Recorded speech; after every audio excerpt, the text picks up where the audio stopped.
Government looking to cut oil imports by $1 billion. The IMF predicts very little growth for regional economies. And in sports, the Windies whip Bangladesh in Dhaka. Credible, balanced, committed. This is the CBC Evening News. Good evening, I'm Pearson Bowen. This is the CBC Evening News. Government is seeking to reduce its oil import bill by over $1.5 billion Barbados dollars in another 20 years. Prime Minister Oct13 says they are seeking to undertake a set of structural reforms in the energy sector to help achieve the objective. He made the remarks at the 3rd Caribbean Renewable Energy Forum at the Hilton Hotel. Peter Thorne reports. Prime Minister Stewart says uncertainty in the world has increased the volatility of oil prices without causing them to fall. Added to this is the reality that Barbados's electricity tariffs are among the highest in the world, which is forcing government to turn to renewable energy in a big way. Mr. Stewart says a renewable energy matrix could be achieved in the next 20 years, which sees the cost of oil imports being reduced from $2.6 billion to $1.9 billion. Prime Minister Stewart says government will make a determined effort to ensure the pace of implementation of these reforms never slackens. The requisite legislation for the operation of the renewable energy policy will be submitted to the Cabinet for approval before the end of this month, and I expect amendments will be presented to Parliament before the end of this year or very early in the new year. This policy and are intended to ensure that the Barbados electricity sector should develop in a way that promotes the use of renewable energy, bring the cost of power to the greatest extent possible. Prime Minister Stewart says government will facilitate the sale of electricity to the national grid at a utility and a distributed scale.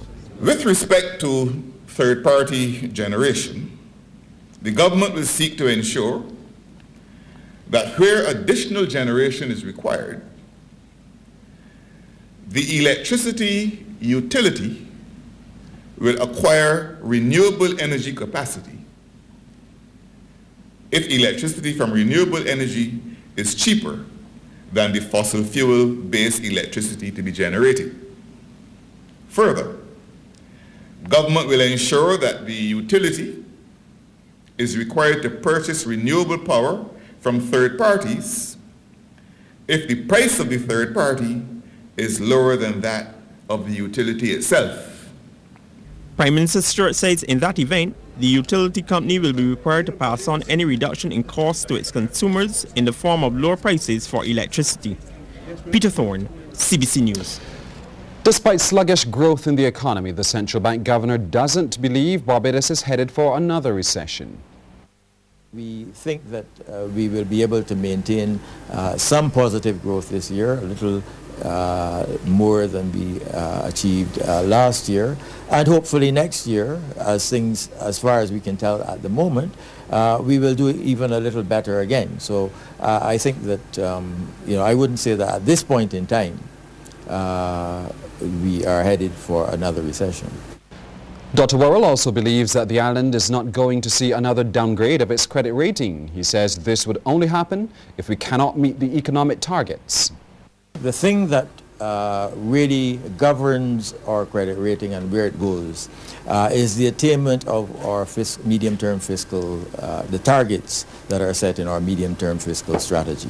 And so long as we are able to come on board with those targets, I think that the chances that there's very little chance of a downgrade, even though until the growth prospects increase, it's probably not much chance of an upgrade either. The economies of Barbados and the Caribbean are not expected to grow significantly anytime soon. In fact, projections are that main money earners like tourism will continue to see minimal growth as the economies of larger countries continue to drag. While presenting the International Monetary Fund's regional economic outlook to mostly members of the financial services sector, the business community and academics at the Frank Collymore Hall, IMF representatives suggested that regional governments and the private sector organizations strengthen their institutions as they look for foreign direct investment from other parts of the globe. During a press briefing afterwards, the IMF chief, Louise Brewer, says policies are needed to support these changes. There is ample opportunity to improve in these areas, which could have very positive impact on investment and growth at a time when the public sectors tend to have less space to maneuver because the crisis has affected their revenues, because the level of debt tends to be high in many countries. So certainly improving the investment climate is an opportunity that we hope will be seized by the countries in the region to offset some of this headwinds to growth that are coming from the international economy. Deputy Director of the Western Hemisphere Department, David Vigara, said governments need to increase revenue, put a hold on taxes and reduce spending. In countries with already high deficits and high debts levels, it does not seem the most adequate time to launch a program to support growth. Except maybe, you know, if you, at the same time you're working on the revenue side and then you work a little bit on the expenditure side, fundamentally in the area of capital expenditure to improve infrastructure and growth going forward, right? Parliamentary Secretary in the Ministry of Health, Senator Irene Sandiford Garner, was attacked and robbed at around 9:30 last night in the Supercenter Warrens car park. Well, this afternoon in her Cane Garden St. Thomas home, she gave the media an account of what happened. She says a young man wearing a hooded jacket and a scarf approached her vehicle, opened the door and demanded her cell phone while holding her at knife point. The Parliamentary Secretary in the Ministry of Health says he attempted to slice her throat, but she pulled back and it scraped her neck. He repeated the action, but this time she moved her hand to protect herself and received a laceration. She added this made her very angry, causing her to retaliate in total shock. As soon as he ran from my vehicle, I ran up behind him screaming. I bawled down the car park and I ran behind him. It's only when I got halfway across, because the car park was practically deserted, that I realized, well, what am I screaming about? I need to get back, get the police and get the hospital, because then the blood had me nervous too. But I was screaming to get people's attention. I wanted people to hear. Yes, the staff of Surf Site pour out. Then the fellas and women who would have been in the car park, the few, because it's late, very late. You understand? So those few people who were there then would hear me screaming and want to know what was happening. Senator Sandiford Garner is praising lawmen for their quick response and was informed that instead of cash, criminals are going after material things, especially gold.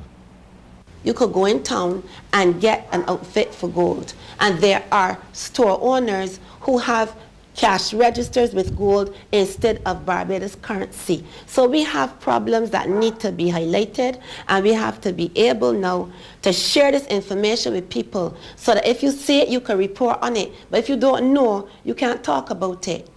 You understand? You can't share the information. Education Minister Ronald Jones says Barbados still has a long way to go in terms of its competitiveness and productivity. He was speaking during the 14th Annual Human Resource Management Association of Barbados Conference at the Accra Beach Hotel. Mr. Jones says the 2011 World Competitiveness Index ranks Barbados number 42 out of 142 countries, and this is simply not acceptable. The minister added that in terms of productivity, it revealed that although employees work long hours, they are still not producing enough. He advised companies the road to success will require them to strengthen social partnerships, increase productivity, and invest in their human capital. But our businesses are built on our people. So we have to be able to put those structures and systems in place which will allow and cause our people to develop greater levels of confidence. That is why I personally reject a lot of the negativity that I hear out there that are sometimes splattered in our newspapers that one gets from our call-in programs, because it does not motivate our people. It is too negative. Negativity buries us. And therefore, we have to change the views. We have to change that mindset, to think positively, to be assertive. Managing Director of Lime, Alex MacDonald, says a common problem with business in Barbados is that they do not give credit where it is due and look for imperfections in everything. We often spend a lot of time as leaders looking for the errors. Spend a lot of time auditing, Brenda Hope. We spend a lot of time auditing and editing. But we don't spend as much time as it is actually going and seeing somebody in their place of work, where they sit down and work, and find them doing great things on a daily basis. A leading trade unionist is calling for an urgent solution to concerns about absenteeism and productivity in Barbados. According to Dennis De Pisa, the General Secretary of C2SAB, the introduction of health and wellness programs in the public and private sectors would be a step in the right direction. He made the comments during a panel discussion at Solidarity House entitled The Health and the Worker, examining the implications for productivity.